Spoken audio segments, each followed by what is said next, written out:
Une journée bénie, c'est une journée de grâce et nous pouvons glorifier le Seigneur en écoutant sa parole. Dans le livre de Genèse 18, verset 14, nous écoutons la lecture avec le pasteur Séraphine au nom de Jésus-Christ. Nous lisons au nom de Jésus-Christ. Y a-t-il donc quelque chose que le Seigneur soit incapable de réaliser? Quand je reviendrai chez toi l'an prochain à la même époque, Sarah aura un fils. Oh bien-aimé, que ton nom soit glorifié, soit magnifié. Toi le roi, toi qui fais toutes choses bonnes pour ta gloire. En écoutant ce passage, ça dit tout. Parce que cette parole, c'est une bénédiction pour toi et pour moi. Car la Bible déclare, comme nous venons d'entendre, y a-t-il quelque chose que le Seigneur est incapable de réaliser? Cela veut dire, est-ce qu'il y a quelque chose d'impossible devant notre Dieu? Ah oui. La question nous est posée à cause de tout ce qui se passe dans nos vies. Nous voyons dans nos vies qu'il y a des choses pratiquement impossibles à être réalisées du fait que nous avons essayé. Nous avons essayé. Nous avons essayé. Oh bien-aimé, sans pour autant arriver à trouver des solutions. Et nous sommes résignés en disant que c'est la volonté de Dieu. Non, bien-aimé, ce n'est pas la volonté de Dieu. C'est ton ignorance. Car la Bible déclare, mon Père périt faute de connaissance. Ah, c'est bien. Faute de connaissance. C'est quoi nous devons comprendre, enfants de Dieu, que lorsque nous venons à Christ, nous entrons dans un monde nouveau, que beaucoup d'entre nous ignorent encore, et se posent même des questions. De savoir, est-ce que ma vie changera un jour?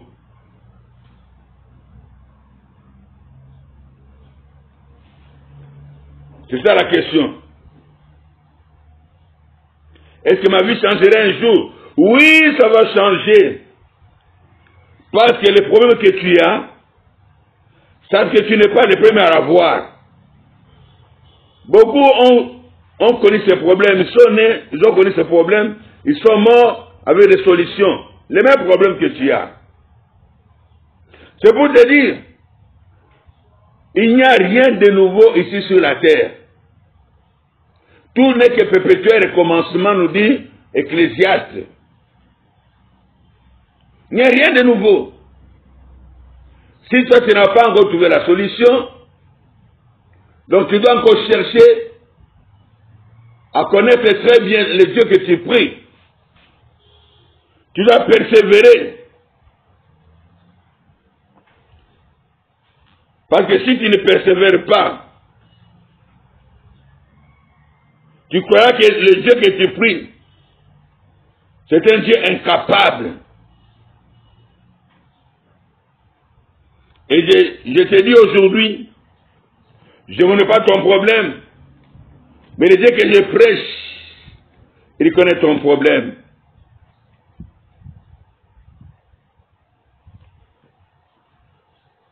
C'est ce qu'il a dit à Abraham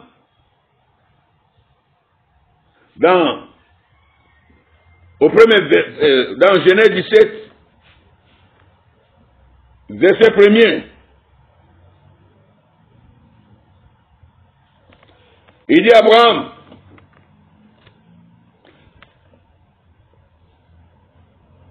je suis le Dieu tout-puissant.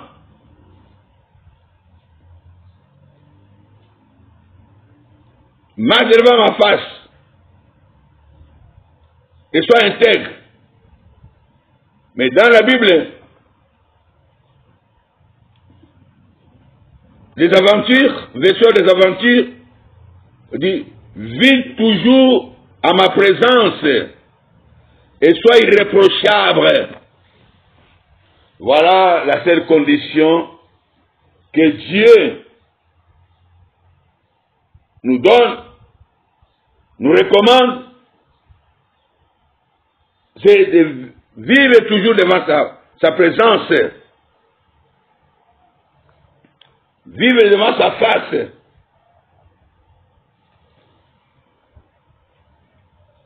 Et sois irréprochable.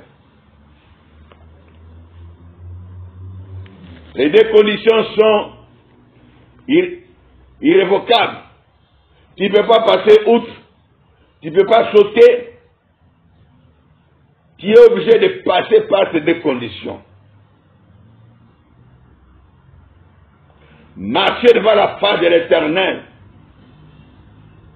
C'était le grand secret de David. Quiconque marche devant la face de l'Éternel, c'est un adorateur.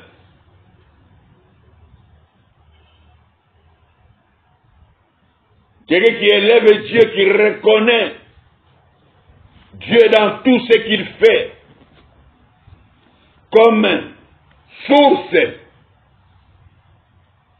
de bénédiction et de toutes choses. Celui qui marche en face de l'Éternel, la Bible dit c'est celui-là qui est attaché à Dieu. Quand on est attaché, on ne peut se séparer.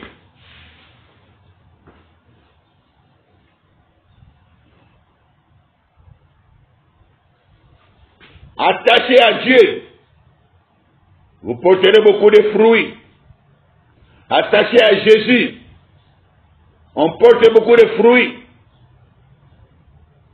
Pas n'importe quel fruit. Les fruits célestes. Ainsi tu auras la paix, la joie, la patience, la fidélité. On va par l'amour bien sûr. La maîtrise de soi, la bénignité. Il y en a 9 bien-aimés dans le Seigneur, dans Galates 5, verset 22. Dans ce passage, bien-aimés, nous trouvons les fruits de l'esprit. Et si tu es attaché à l'esprit de Dieu, la Bible nous dit, dans le livre des Actes, au chapitre 1er, au verset 8, mais vous recevez une puissance, le Saint-Esprit surviendra sur vous, et vous serez mes témoins jusqu'aux extrémités de la terre. Vous serez les témoins de la puissance qui descend sur vous. C'est cette puissance qui va vous libérer des chaînes et de tout ce que Satan, ses acolytes, ont planifié pour votre avenir. Bien-aimés, nous devons chercher Jésus et être attachés à Jésus. Et surtout, deuxièmement, marcher sans te reprocher de quoi que ce soit. Être irréprochable. Oui. Nous tous, nous sommes des pécheurs selon la parole de Dieu. Romains 3, 23. Tous sont péchés, sont privés de la gloire de Dieu. Romains 6, 23. Le salaire du péché, c'est la mort. C'est ainsi que, bien-aimés, nous devons chercher le Seigneur en vérité. Lorsque tu le cherches en vérité, il va t'éclairer. Et lorsqu'il t'éclaire, tu vas te repentir. Car la repentance, c'est le seul moyen qui nous permet de renouer encore avec le Seigneur Jésus-Christ. Et quand on est spirituel, on ne marche plus selon la chair, on marche selon l'Esprit de Dieu. Et cet esprit en toi, il veut une grande puissance. Et le Seigneur est capable de faire des choses extraordinaires. C'est ce qu'il a dit à Abraham. Je suis le Dieu tout-puissant. Je suis le Dieu capable d'accomplir n'importe quel miracle dans ta vie. Moi, ton Dieu qui te prêche ce matin, toi qui souffres, toi qui pleures, toi qui te lamentes, toi qui as croisé des chemins, toi qui es découragé, désemparé. Et c'est dit, je suis le Dieu tout-puissant. C'est moi qui ai donné à Abraham la joie, la paix. Lorsqu'il regardait son corps, surtout le corps de sa femme, il se disait, ah, c'est Dieu. Pourtant, elle avait dit, oh bien-aimé, lorsque Dieu parle, il ne peut jamais alors mentir. Lorsqu'il promet, il ne peut que réaliser. Aucune parole de l'Éternel ne soit de sa bouche et rentrer sans effet. Ça n'existe pas. Tu dois avoir de la patience tout simplement comme fruit de l'esprit pour attendre le temps de Dieu, le temps convenable, le temps fixé par Dieu, le temps de victoire. Et au temps fixé, il reviendra et il exaucera ta prière, il accomplira ta promesse, il fera éclater sa gloire. C'est ce qu'il avait dit à Abraham. Abraham, tu seras le père des multitudes. En des années, il faisait qu'on continue à passer rapidement. Alors rapidement, oh bien-aimé, ne limite pas Dieu par rapport au temps. Ne limite pas Dieu par rapport à ton âge. Ne limite pas Dieu par rapport à tes capacités. Ne limite pas Dieu par rapport à ton attendement. Ne limite pas Dieu par rapport à tes pensées. Ne limite pas Dieu par rapport à tes avoirs. Non! Dieu n'est pas dans tout cela. Dieu est dans Dieu. Égal à lui-même. Si tu arrives à comprendre qui il est, alors tu es un homme heureux. Si tu arrives à communiquer avec lui, alors tu es béni pour tout le reste de ta vie. Voilà pourquoi il a dit à Pierre, fils de Jonas, tu es heureux parce que c'est mon Père qui t'a révélé cela.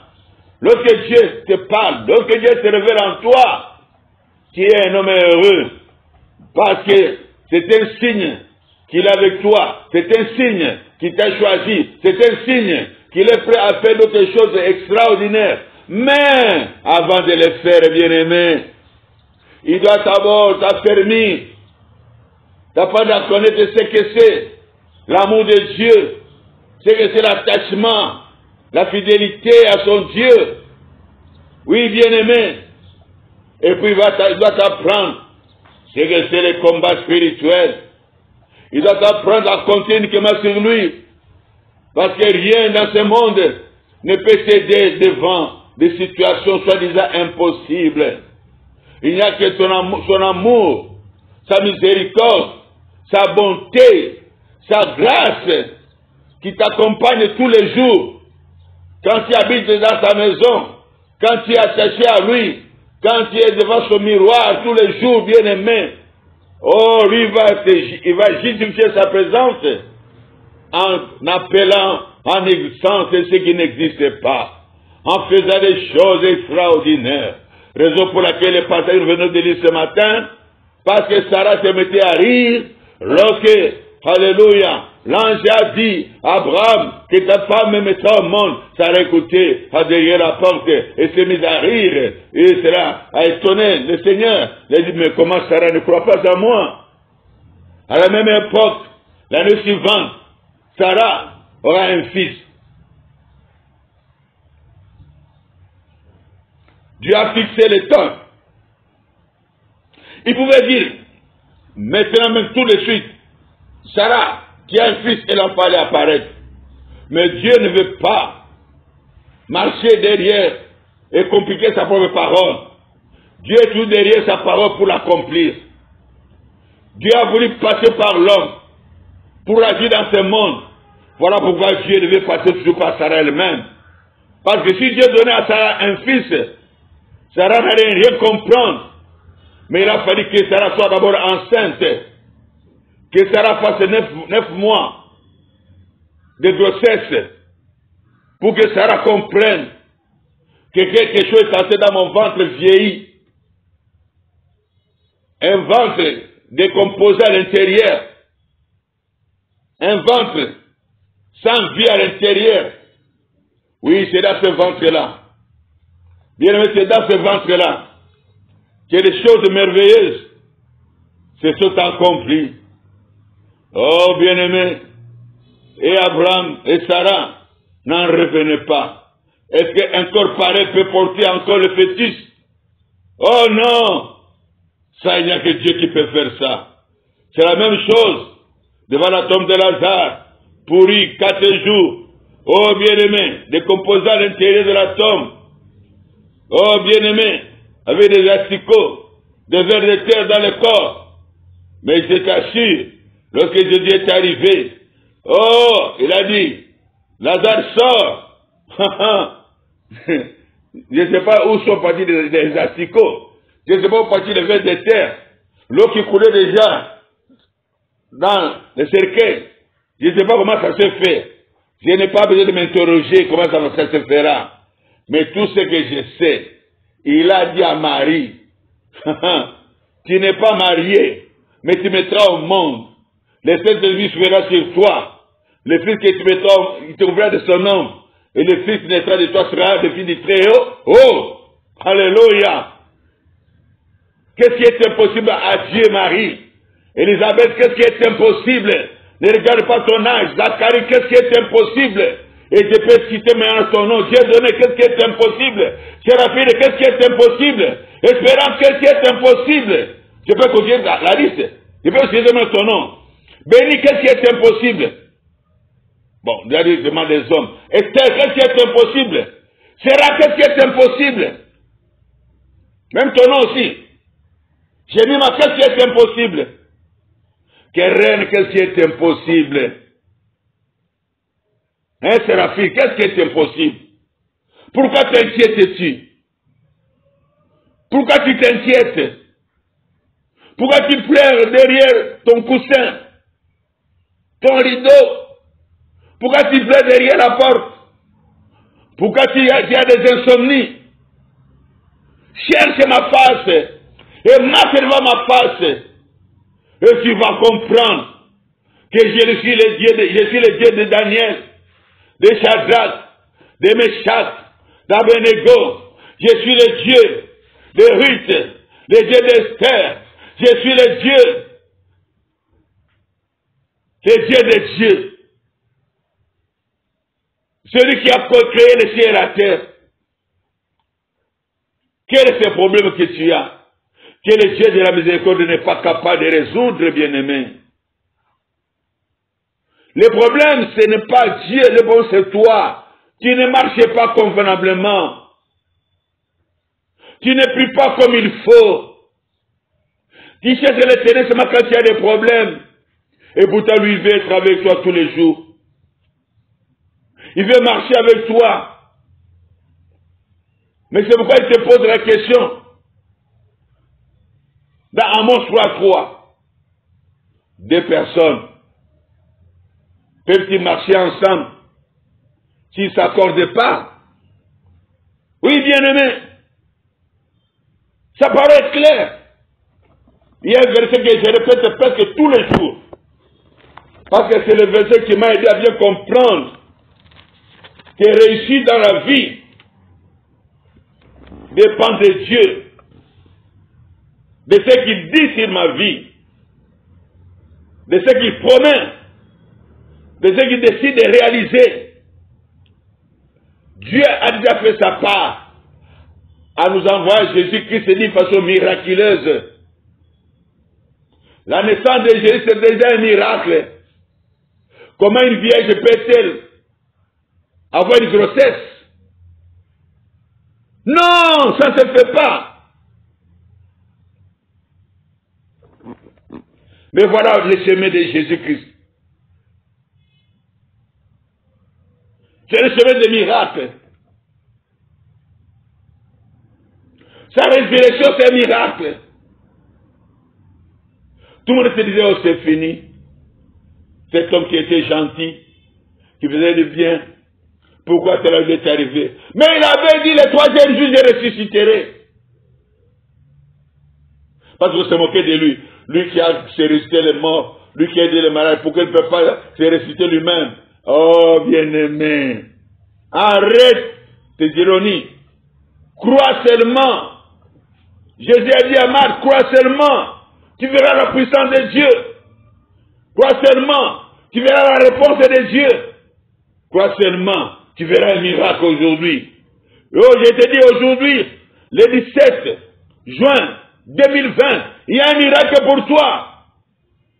Avant que ce mois de juin ne se termine, Dieu va accomplir le miracle. Dieu va réaliser une promesse dans ta vie. Même si toi tu as oublié la promesse, lui va la réaliser. Parce que tu dis, qu'est-ce qui m'arrive? Oui, Dieu avait parlé dans le temps, mais tu as oublié. Parce que tu ne croyais pas que ce que Dieu disait pouvait être vrai.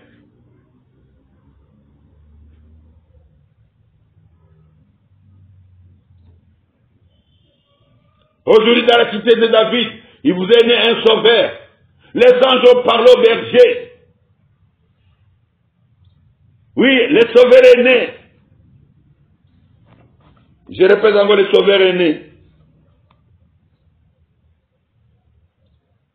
Il est né bien-aimé. Il suffit seulement de croire en lui et de lui obéir.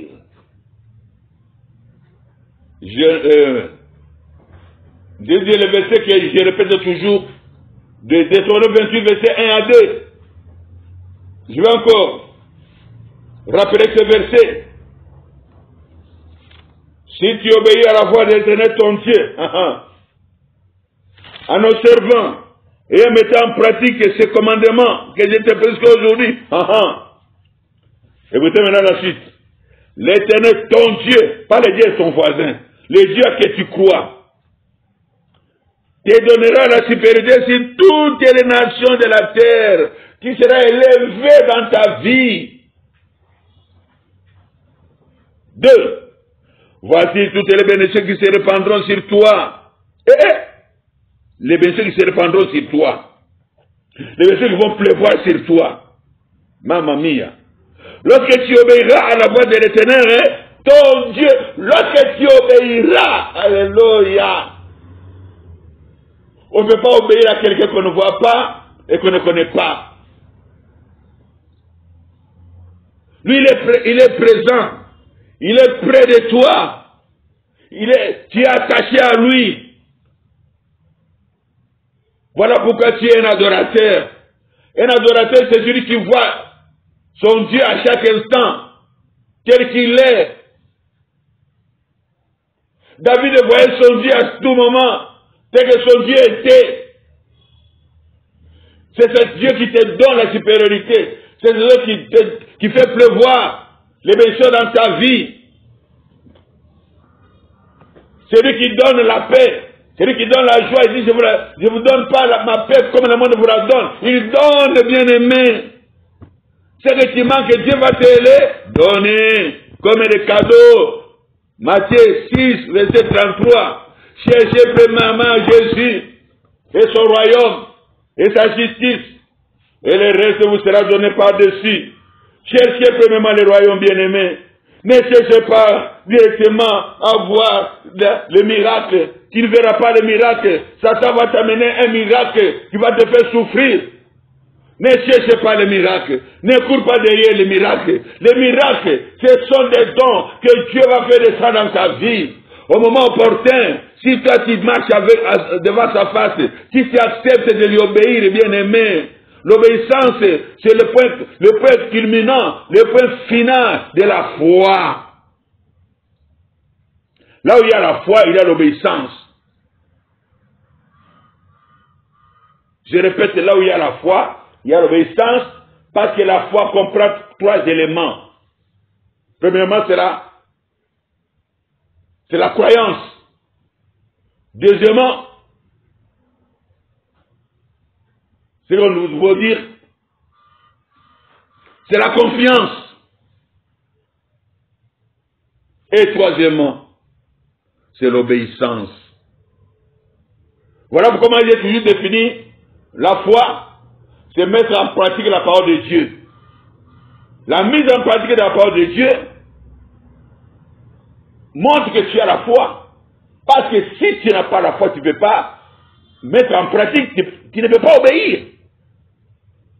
Si tu as obéi, c'est que tu as confiance. C'est que tu as confiance, c'est qu'il y a la croyance en toi. Tu crois qu'il est Dieu. Il est le Tout-Puissant. Celui qui a parlé à Abraham dans Genèse 17, verset 1er. Celui qui était avec Shadrach, Meshach, Abednego devant le roi avant d'être jeté dans la fournaise ardente. Celui qui était avec Daniel dans la Photorion. Oui, bien-aimé. C'est celui qui a été avec Esther devant la mort en entrant chez le roi sans être invité. C'est le même qui était avec Ruth lorsqu'elle a accepté de suivre une vieille femme qui avait un ventre comme l'accordéon, comme Michelin, le pneu Michelin, qui ne pouvait plus jamais donner d'enfant, qui n'avait plus de force pour donner quoi que ce soit, mais dont en elle il y avait un grand Dieu, un Dieu capable. Lorsque Esther et Ruth a compris cela, il a dit, je m'attacherai à toi, Naomi. Ton Dieu sera mon Dieu, le Dieu que tu sers, le Dieu que tu sers. Attache-toi à ton Père spirituel, bien-aimé, le Dieu de ton Père spirituel. Alléluia. Élisée a dit à Élie, je ne te quitterai pas, je ne te quitterai pas, même si tu me chasses, je ne te quitterai pas, parce que ton Dieu est là. J'ai besoin de lui. Je vais recevoir de ton Dieu ce qui est en toi.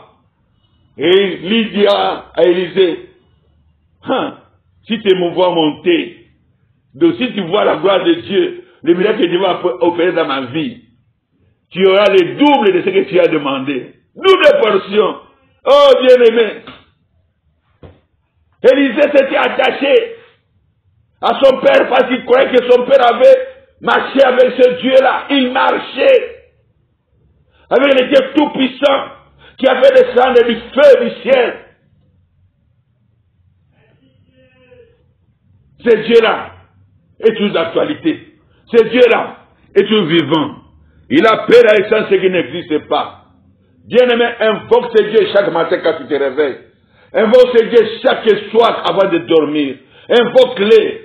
Dis le Dieu de la miséricorde. Le Dieu d'Abraham, d'Isaac, de Jacob. C'est de toi dont j'ai besoin, le Dieu de Jésus-Christ de Nazareth. Descends et agis dans ma vie. Et tu verras que ta journée sera une journée bénie. Ton sommeil sera un sommeil béni. Et tu seras sous de vaisseaux pour les autres. À toi la gloire, Père, à toi la puissance. Avec la de grâce. Au nom de Jésus-Christ, nous t'avons supplié, Père. Et nous disons tous Amen. Et on a applaudi pour les rois des rois, le Seigneur, le véritable Dieu.